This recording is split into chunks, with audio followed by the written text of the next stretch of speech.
So this is a mid-1990s Rainbow SE Performance Edition. I picked this up last year from a vacuum collector who got it in a pile of trade-ins.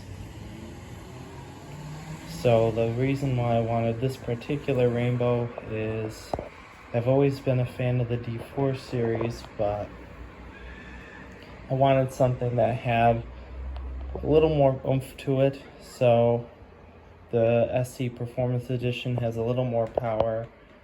The power nozzle is a little more effective than the earlier style Rainbows.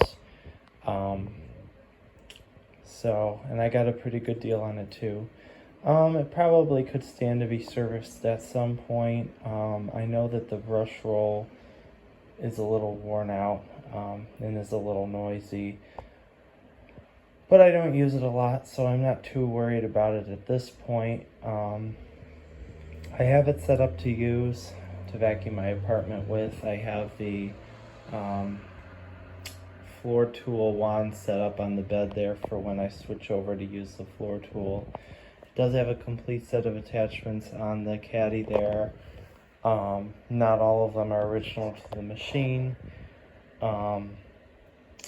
Obviously, if you're watching this video, you probably already know what makes a rainbow, but if you don't, Rainbows use water instead of bags and filters to filter dust out of the air.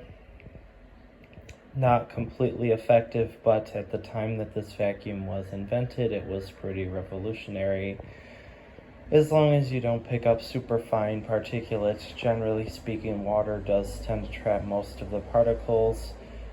More fine dust, not so much, which is why the later models have a HEPA filter added on the back of the machine. This one does not. So we'll give it a run quick. First I gotta unwrap the cord and hook the hose up. My grandmother owned a Rainbow a long time ago before I was born. I don't know what model, but I think it was either a D4 or a D3.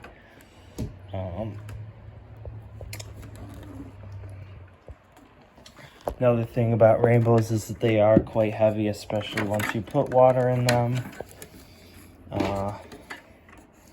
That being said, Rainbows are pretty well-made machines, and if you take care of them, they do last a good while.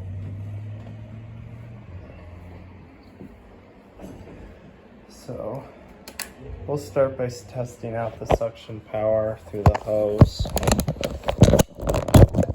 And then switch it over to the carpet.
Another thing I forgot to mention, on this machine you control the power nozzle by this trigger here.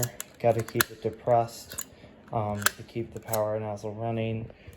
On the later model Rainbows, there is a special latch that you can press so that it just stays engaged, but on these older ones you have to keep your hand depressed on it for it to work. Suction is nothing to write home about, but they do maintain constant power, the power that they do have. Generally speaking, this machine will still get the job done even with only middling suction power. So that is a Rainbow SE Performance Edition, and I hope you enjoyed the video.